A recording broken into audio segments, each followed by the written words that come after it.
మా latest videos కోసం మా ఈ తెలుగు న్యూస్ ఛానల్ సబ్స్క్రైబ్ చేసి గంట సింబల్ యాక్టివేట్ చేసుకోండి.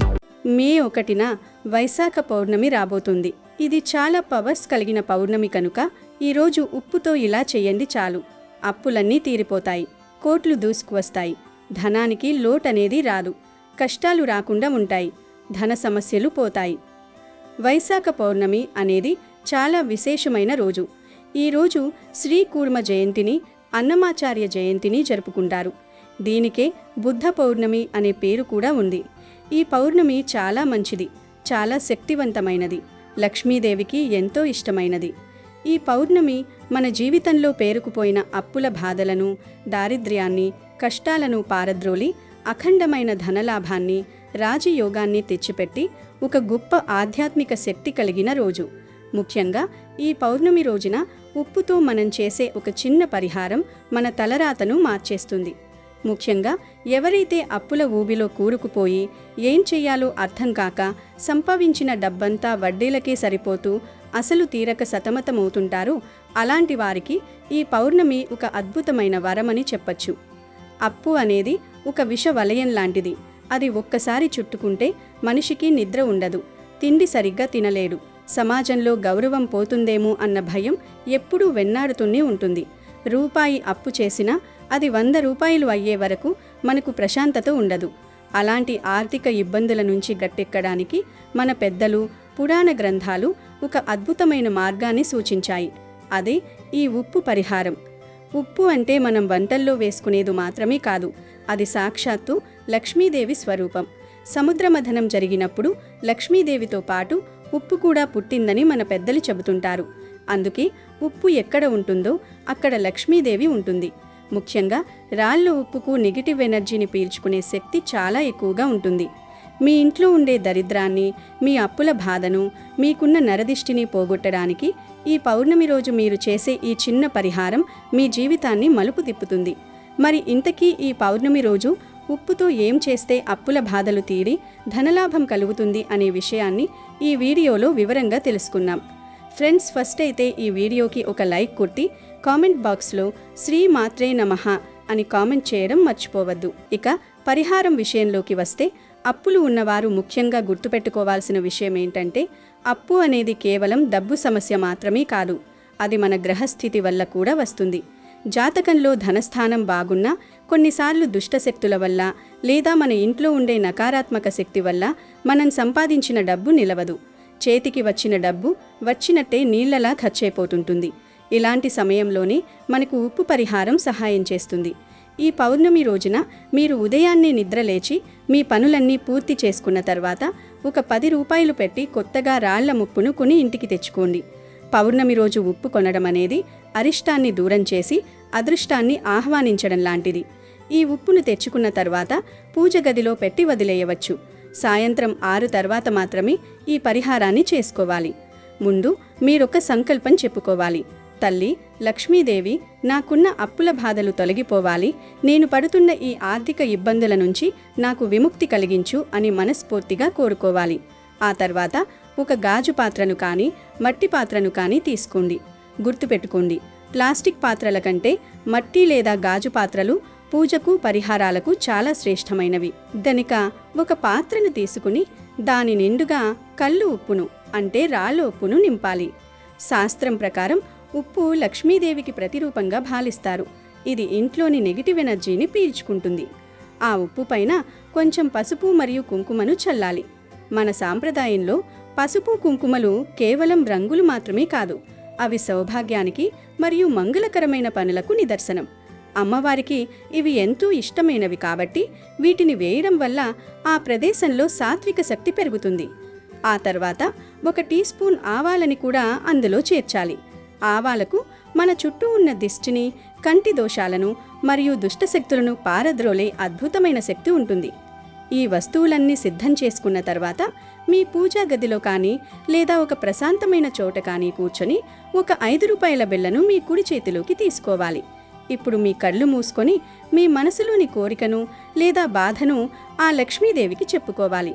ముఖ్యంగా మీకు ఉన్న అప్పుల బాధలు, ఆర్థికంగా ఎదుర్కొంటున్న ఇబ్బందులు, ఎవరికి ఎంత ధనం తిరిగి ఇవ్వాలో వాటన్నిటినీ ఒక్కొక్కటిగా తలుచుకుంటూ ఆ తల్లికి నివేదించాలి.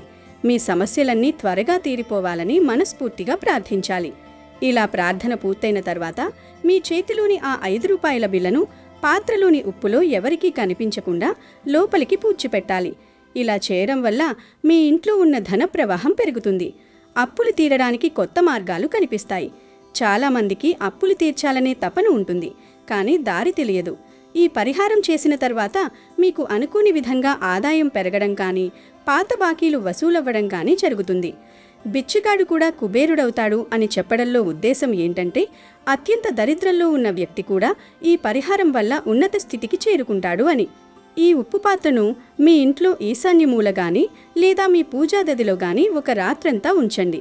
మరుసటి రోజు ఉదయాన్నే ఆ ఉప్పును తీసుకెళ్లి ఏదైనా చెట్టు మొదట్లో, ముఖ్యంగా రావి చెట్టు లేదా వేప చెట్టు మొదట్లో వేసేయండి.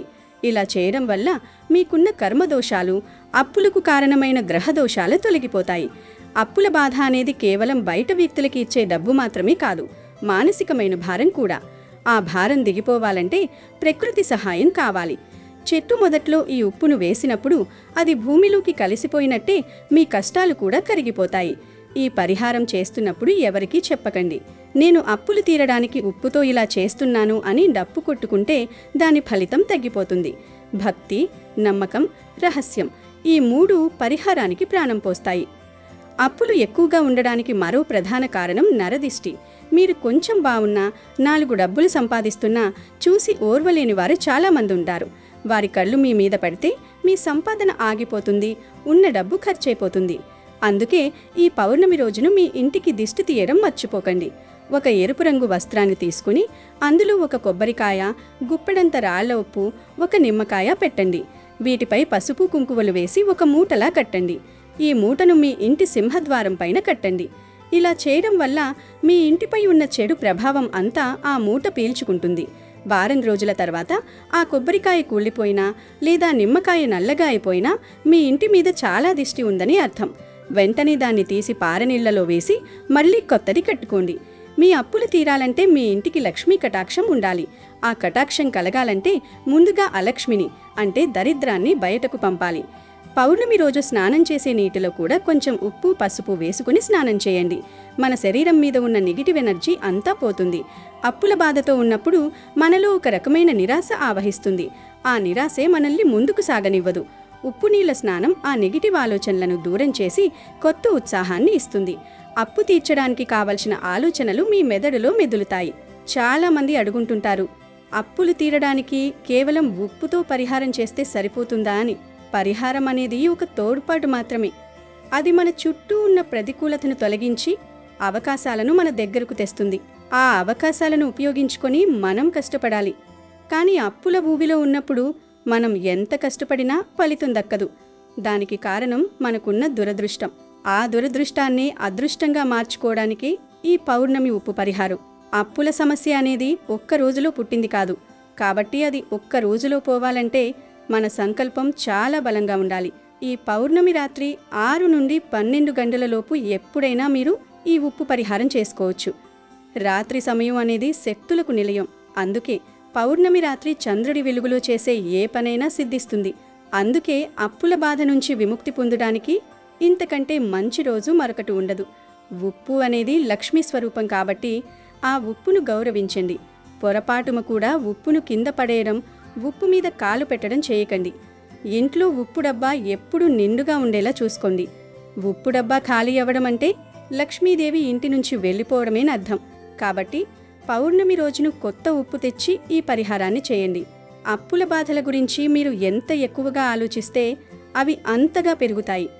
వాటికి బదులు నా అప్పులు తీరిపోతున్నాయి, నేను ధనవంతుడిని అవుతున్నాను అనే పాజిటివ్ ఆలోచనతో ఈ పరిహారాలు చేయండి. మీ ఆలోచన విధానమే మీ జీవితాన్ని నిర్మిస్తుంది. ఈ ఉప్పు పరిహారం చేసిన తర్వాత మీరు ఆశ్చర్యపోయే ఫలితాలను చూస్తారు. మీ అప్పులు తీరడం మాత్రమే కాదు, మీరు సంపాదించిన డబ్బు నిలబడుతుంది. మీ ఇంట్లో ప్రశాంతత నెలకొంటుంది. ఎంతోమంది ఈ పరిహారాలు చేసి తమ జీవితాలను మార్చుకున్నారు. ఇది కేవలం మూఢనమ్మకం కాదు, మన పూర్వీకులు ప్రకృతిలోని శక్తులను మనకు అనుకూలంగా మార్చుకోవడానికి నేర్పిన విద్య. ఉప్పు, పసుపు, కుంకుమ, ఆవాలు ఇవన్నీ మన ఇంట్లో ఉండే సామాన్యమైన వస్తువులే కావచ్చు, కానీ సరైన సమయంలో సరైన సంకల్పంతో ఉపయోగిస్తే అవి అద్భుతాలు చేస్తాయి. ముఖ్యంగా ఈ పౌర్ణమి లాంటి శక్తివంతమైన రోజున వీటి ప్రభావం చాలా ఎక్కువగా ఉంటుంది. కాబట్టి అశ్రద్ధ చేయకుండా నమ్మకంతో ఈ పరిహారం చేసుకోండి. అప్పుల బాధ అనేది ఒక పీడకల లాంటిది. ఆ కల నుంచి మేల్కొనే సమయం వచ్చింది. ఈ పౌర్ణమి మీ జీవితంలో వెలుగులు నింపాలి, మీ కష్టాలన్నీ కరిగిపోవాలి అంటే తప్పక ఈ ఉప్పు పరిహారాన్ని చేసి అప్పుల బాధల నుండి బయటపడి ఆనందంగా జీవించండి. ఈరోజు పౌర్ణమి శుక్రవారం కాబట్టి మీరు ఇంటికి రాళ్ల ఉప్పు ప్యాకెట్ కొని తెచ్చుకుంటే చాలా మంచిది. లక్ష్మీదేవిని మన ఇంటికి తెచ్చుకున్నట్లవుతుంది. లక్ష్మీదేవి అనుగ్రహం కలుగుతుంది, కష్టాలు పోయే అవకాశం ఉంటుంది. గనుక ఈరోజు ఉప్పు ప్యాకెట్ కొని తెచ్చుకోండి. ఈరోజు ఇంటికి తెచ్చుకోవాల్సిన మరొక వస్తువు వచ్చేసి యాలకలు. ఈరోజు యాలక్కాయలు కొని ఇంటికి తెచ్చుకున్నా కూడా చాలా బాగా కలిసి వస్తుంది. లక్ష్మీదేవి అనుగ్రహం లభిస్తుంది. ముఖ్యంగా ఎవరి ఇంట్లో అయితే శుభకార్యాలు జరగటం లేదో వారు ఈరోజు యాలక్కాయలు తెచ్చుకుంటే త్వరలోనే శుభకార్యాలు జరిగే అవకాశం ఉంటుంది. తరువాత వచ్చేసి పసుపు లేదంటే పసుపు కొమ్ములు. ఈరోజు పసుపు లేదా పసుపు కొమ్ములు ఈ రెండింటిలో మీకు ఏది అవసరం ఉంటే అది కొని తెచ్చుకోవడం వలన ధన సమస్యలు పోతాయి, ధన సంపాదన పెరిగే ఛాన్స్ ఉంటుంది. తరువాత వచ్చేసి బెల్లం అన్నమాట. ఈరోజు బెల్లం కొని తెచ్చుకున్నా కూడా లక్ష్మీదేవి అనుగ్రహం కలిగి సంపాదన పెరిగే ఛాన్స్ ఉంటుంది. శుభవార్తలు వినే అవకాశం వస్తుంది. చెప్పినవన్నీ తెచ్చుకోకపోయినా పర్లేదు. ఇప్పుడు చెప్పిన వాటిలో ఒక 2 వస్తువులని తెచ్చుకునే ప్రయత్నం చేయండి. సాక్షాత్తు మీ ఇంటికి లక్ష్మీదేవిని తెచ్చుకున్నట్లే మీకు అనిపిస్తుంది. అలాగే లక్ష్మీదేవి యొక్క ఆశీర్వాదం కూడా మీకు లభిస్తుంది. ఇంట్లో ఉండే జ్యేష్ఠాదేవి బయటకు వెళ్ళిపోయి లక్ష్మీదేవి మీ ఇంట అడుగు పెడుతుంది. అలాగే ఈరోజు మీ ఇంటి దగ్గరకు గోమాత వచ్చినా లేదా గోమాత మీకు కనిపించినా ఆ గోమాతకు విశేషంగా పూజ చేసుకోండి. అరటి పళ్ళను కానీ లేదా పచ్చి గడ్డిని కానీ ఆహారంగా పెట్టండి. మనకి గోమాతలో 33,000 కోట్ల దేవతలు కొలువై ఉంటారు. ఒక్క గోమాతకు మనం పూజ చేసుకోవడం వలన మనకు ఉన్నటువంటి అనేక రకాలైనటువంటి గ్రహ దోషాలు, జాతక దోషాలు, రాహుకుజ దోషాలు, ఎటువంటి దోషాలు ఉన్నా కానీ గోమాత సేవ వల్ల, గోమాత పూజ వల్ల మనకున్నటువంటి ఆ దోషాలన్నీ కూడా తొలగిపోయి మనకి సంపూర్ణ ఆరోగ్యం, ఆయుష్, గ్రహాల యొక్క అనుకూలమైనటువంటి స్థితి మనకు లభిస్తుంది. అలాగే గోపంచకం తల మీద చల్లుకోవడం వల్ల కూడా మనకి ఉన్నటువంటి నెగటివిటీ అంతా కూడా పూర్తిగా వెళ్ళిపోతుంది. గనుక గుర్తుంచుకోండి, ఈరోజు గోమాత కనిపిస్తే ఆ గోమాతకు ఒక క్యారెట్టో, ఒక బీట్రూటో, లేకపోతే పెసలు నానబెట్టి బెల్లంతో కలిపి తినిపించడము, ఉలవలను నానబెట్టి బెల్లంతో కలిపి తినిపించడము, అరటి పండును తినిపించడము, లేదా పచ్చిగడ్డిని తినిపించడము ఖచ్చితంగా చేయండి, మర్చిపోవద్దు. ఇక ఈ పౌర్ణమి రోజు కొన్ని రకాల వస్తువులను దానం చేస్తే విశేషమైన ఫలితాలు వస్తాయని వైశాఖ పురాణంలో ఉంది. ఈ పవిత్రమైన రోజున నీటితో నిండిన కుంభాన్ని అంటే కుండను దానం చేయడం వల్ల పితృదేవతల ఆత్మలకు శాంతి చేకూరుతుంది. ఎండలు ఎక్కువగా ఉండే ఈ సమయంలో గొడుగు దానం చేయడం వల్ల జీవితంలో వచ్చే ఆకస్మిక కష్టాల నుండి రక్షణ లభిస్తుంది. చెప్పులు దానం చేయడం వల్ల అపమృత్యు భయాలు తొలగిపోయి దీర్ఘకాలిక అనారోగ్య సమస్యలు నయమవుతాయి. తాటి ఆకుతో చేసిన విసనకర్రను దానం చేస్తే మానసిక ప్రశాంతత లభించి మనసులోని అలజడులు తగ్గుతాయి. ఆకలితో ఉన్నవారికి అన్నదానం చేయడం, ముఖ్యంగా చల్లని పెరుగన్నం పెట్టడం వల్ల లక్ష్మీదేవి అనుగ్రహం కలుగుతుంది. బెల్లం దానం చేయడం వల్ల జాతకంలోని సూర్య దోషాలు తొలగిపోయి సమాజంలో గౌరవం మరియు పదవి పెరుగుతాయి. వస్త్రదానం చేయడం వల్ల ఆయుష్ పెరుగుతుందని మరియు దారిద్ర్యం తొలగిపోయి ఐశ్వర్యం ప్రాప్తిస్తుందని నమ్ముతారు. నల్ల నువ్వులను దానం చేయడం వల్ల శని దోషాల నుండి మరియు పితృదోషాల నుండి త్వరగా ఉపశమనం లభిస్తుందని నమ్ముతారు. మామిడి పండ్లను దానం చేయడం వల్ల వంశాభివృద్ధి జరిగి సంతాన సౌఖ్యం మరియు కుటుంబ సుఖం కలుగుతుంది. నెయ్యి లేదా దీపారాధన నూనెను దానం చేయడం వల్ల ఇంట్లోని నెగటివ్ శక్తి తొలగిపోయి సౌభాగ్యం వస్తుంది. బ్రాహ్మణులకు లేదా నిరుపేదలకు తమ శక్తి కొలది దక్షిణతో కూడిన స్వయం పాకదానం ఇవ్వడం వల్ల చేపట్టిన ప్రతి కార్యంలో విజయం కలుగుతుంది. ఈ రోజు చేసే గోదానం వల్ల 7 జన్మల పాపాలు హరించుకుపోయి వైకుంఠ ప్రాప్తి లభిస్తుందని ప్రతీతి. ఈరోజు పానకం లేదా మజ్జిగను చలివేంద్రాల ద్వారా పంపిణీ చేస్తే విష్ణుమూర్తి కటాక్షం కలిగి రాజయోగం పడుతుంది. విద్యార్థులకు పుస్తకాలు లేదా పెన్నులు దానం చేయడం వల్ల సరస్వతీదేవి అనుగ్రహం కలిగి జ్ఞానాభివృద్ధి జరుగుతుంది. ఈ విధంగా ఈ పౌర్ణమి నాడు చేసే ప్రతి దానం మీ జన్మను తరింపచేసి మీ జీవితంలో వెలుగును నింపుతుంది. ఈ శుక్రవారం రోజు మనం సూర్యోదయానికి ముందే నిద్ర లేవాలి. నిద్ర లేచిన తర్వాత చక్కగా బయట వాకిలంతా కూడా ఊడ్చుకుని మంచిగా ముగ్గు పెట్టుకుని చక్కగా పసుపు కుంకుమతోటి అలంకరించుకోవాలి. ఇంటి వాకిలిని చూస్తే లక్ష్మీకళ ఉట్టిపడే విధంగా మీ ఇంటినైతే అలంకరించుకోవాలి. ఇది లక్ష్మీదేవికి చాలా ఇష్టమైన రోజు గనుక మీ ఇంటి బయట మంచిగా అలంకరించుకోవాలి. తర్వాత ఇంట్లో కూడా ఒక బకెట్టు నీళ్లు తీసుకుని ఆ బకెట్టు నీళ్లలో కాస్తంత రాళ్ల ముప్పుని కొంచెం పసుపును వేసుకుని ఆ నీటితోటి మీ ఇంటినంతా కూడా శుభ్రంగా తుడుచుకోవాలి. మీరు రాళ్ల ముప్పు వేసిన నీటితోటి ఇంటిని తుడుచుకోవడం వల్ల ఇంట్లో ఉండే నెగిటివ్ ఎనర్జీ పూర్తిగా వెళ్ళిపోతుంది. తర్వాత మీరు మంచిగా బయట గిన్నెలు కడుక్కోవడం లేదంటే బట్టలు ఉతుక్కోవడం ఈ పనులన్నీ కూడా ముగించుకున్న తర్వాత ఒక బకెట్టు నీళ్లు తీసుకుని ఆ బకెట్టు నీళ్లలో కాస్తంత కళ్ళు ఉప్పు కానీ అంటే రాళ్ల ఉప్పు కానీ లేదా 5 వేపాకులు కానీ లేదా ఉసిరి పొడిని కానీ వేసుకుని ఆ నీటితోటి మీరు ఈరోజు ఖచ్చితంగా తల అంటూ స్నానం చేయాలి. ఈ మూడింటిలో ఏదో ఒకటి వేసుకుని స్నానం చేస్తే సరిపోతుంది. అలాగే ఈరోజు తప్పనిసరిగా లక్ష్మీదేవిని పూజించండి. సంవత్సరం అంతా కలిసి వస్తుంది గనుక పూజ గదిలో అమ్మవారి ఫోటోకి పసుపు కుంకుమలతో బొట్టు పెట్టి అమ్మవారికి గులాబీ పూలని సమర్పించండి. ఆవు నెయ్యితో దీపం పెట్టండి. లేదంటే నువ్వుల నూనెతో అయినా దీపం పెట్టుకోవచ్చు. పాలతో చేసిన పరమాన్నాన్ని కానీ లేదా దానిమ్మ గింజలను కానీ నివేదన చెయ్యండి. అలాగే ఈరోజు ఇంట్లో కనకధార స్తోత్రాన్ని 3 సార్లు పారాయణ చెయ్యండి. పారాయణ చేయడం రాకపోతే కనీసం ఫోన్లో పెట్టుకుని వినండి. ఆర్థిక కష్టాలు తొలగుతాయి. అష్ట ఐశ్వర్యాలు సిద్ధిస్తాయి. ఈరోజు లక్ష్మీదేవిని పూజించడం మాత్రం అస్సలు మరువవద్దు. ఈరోజు ఏ కూరలు తినకూడదు అనే విషయానికి వస్తే వైశాఖ పురాణం ప్రకారం ఈరోజు పొరపాటును కూడా మినప్పప్పును తినకూడదు. ఏ రూపంలోనూ కూడా ఈరోజు మినప్పప్పును తినరాదు. కాదని తింటే 7 జన్మల దరిద్రం పట్టి పీడిస్తుంది, అనారోగ్య సమస్యలు వస్తాయని శాస్త్రాల్లో ఉంది. కనుక ఈరోజు మినప్పప్పుతో చేసే ఇడ్లీ, అట్లు, గారెలు, పునుగులు ఇలాంటివేమీ తినకూడదు. కాదని తింటే మాత్రం దరిద్రం పడుతుంది, కష్టాల పాలవుతారు. తర్వాత పొట్లకాయ కూరను వండటం కానీ తినటం కానీ ఈరోజు చేయవద్దు. పొట్లకాయ పొడవుగా పాము రూపంలో ఉంటుంది కాబట్టి పొట్లకాయను వండద్దు. ఎందుకంటే ఈ వైశాఖ పౌర్ణమి రోజున పరమేశ్వరుణ్ణి కూడా పూజిస్తూ ఉంటారు, అభిషేకాలు చేస్తూ ఉంటారు. ఈరోజే పరమేశ్వరుడు శరభేశ్వరుడి అవతారం ఎత్తాడు కాబట్టి ఈ పౌర్ణమి రోజున పొట్లకాయను పొరపాటున వండొద్దు, తినద్దు. తింటే మాత్రం అష్టకష్టాలు తప్పవు. అలాగే ఈరోజు తేనెను కూడా తినకూడదు. చాలామంది ఈ రోజుల్లో పంచదారికి బదులు తేనె వాడుతున్నారు. తేనె ఆరోగ్యానికి చాలా మంచిది. టీలో, కాఫీలలో, సబ్జా నీళ్ళల్లో ఇలా తేనె వాడుతూ ఉంటారు. మామూలు రోజుల్లో వాడుకోవచ్చు కానీ ఈ వైశాఖ పౌర్ణమి రోజు మాత్రం తేనెను పొరపాటును కూడా టచ్ చేయకూడదని పురాణాల్లో ఉంది. కనుక ఈరోజు ఏ రూపంలోనూ తేనెను తినవద్దు. తర్వాత శనగలు. ఈ శనగలను కూడా ఈ పౌర్ణమి రోజున వండద్దు, తినద్దు. చాలా ఇబ్బందులు, కష్టాలు ఎదురవుతాయి. వీటితో పాటుగా క్యారెట్, బీట్రూట్, ముల్లంగి వీటిని కూడా ఆహారంలో జ్యూసుల రూపంలో కానీ కూరల రూపంలో కానీ ఏ రూపంలో కూడా దగ్గరకు కూడా రానివ్వద్దు. చేతులారా కష్టాలను కొనుక్కుని తెచ్చుకున్నట్లు అవుతుంది. తర్వాత క్యాబేజ్. ఈ క్యాబేజ్ కూడా మనకు నాన్ వెజ్తో సమానం కాబట్టి ఈ క్యాబేజ్ని ఈ రోజున వండద్దు, తినద్దు. ఇక తర్వాత వచ్చేటప్పటికి గోరుచిక్కుడుకాయలు.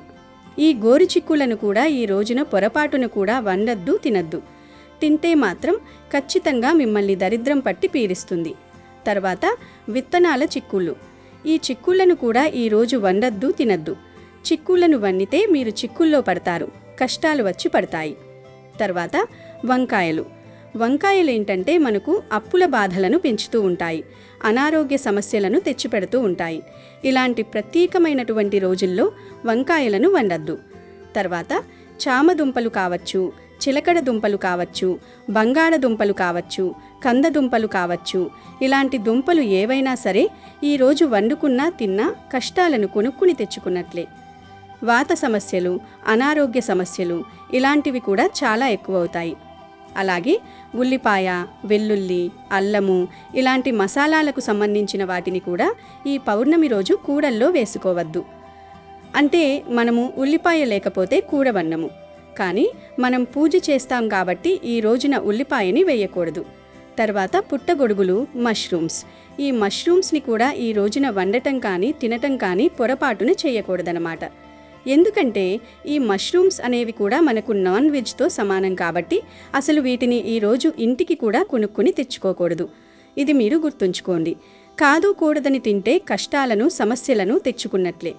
ఇక చికెన్, మటన్, చేపలు, పీతలు, రొయ్యలు, నత్తలు ఇట్లాగా నాన్ వెజ్కి సంబంధించినటువంటి ఎలాంటి ఆహారాలను కూడా మనము ఈ రోజున బయట తినటం కానీ ఇంట్లో తినటం కానీ పొరపాటును కూడా చేయకూడదు. ఇది మీరు గుర్తుంచుకోండి. ఎందుకంటే ఈ నాన్ వెజ్ అనేది చాలా చెడ్డది. గుడ్డు జోలికి కూడా ఈరోజు వెళ్ళకూడదు. కొంతమందికి నాన్ వెజ్ ఉండాలి, లేకపోతే వాళ్ళసలు తినలేరు. ఇంకా కోడిగుడ్లను కూడా శాకాహారం అనుకుంటూ ఉంటారు, కానీ కోడిగుడ్డు కూడా మనకు మాంసాహారమే. కాబట్టి ఇప్పుడు మనం చెప్పినటువంటి ఈ ఆహార పదార్థాలు ఏవీ కూడా వండద్దు, తినద్దు, కోడిగుడ్డుతో సహా. ఇవి తప్ప ఇక మీరు మిగిలినవి ఏవైనా తినచ్చనమాట. పప్పు తినచ్చు, టమాటాలు తినచ్చు, ములక్కాయలు తినచ్చు, బీరకాయలు తినచ్చు, బెండకాయలు తినచ్చు, దొండకాయలు తినచ్చు, ఇక మీరు ఏవైనా తినచ్చు. ఇవి మాత్రం తినకూడదు, గుర్తుంచుకోండి. అమెజాన్లో బెస్ట్ డిస్కౌంట్స్ కోసం వీడియో డిస్క్రిప్షన్లో లింకు ఉంది, చూడండి. అలాగే మా టెలిగ్రామ్ ఛానల్ సబ్స్క్రైబ్ చేసుకోండి.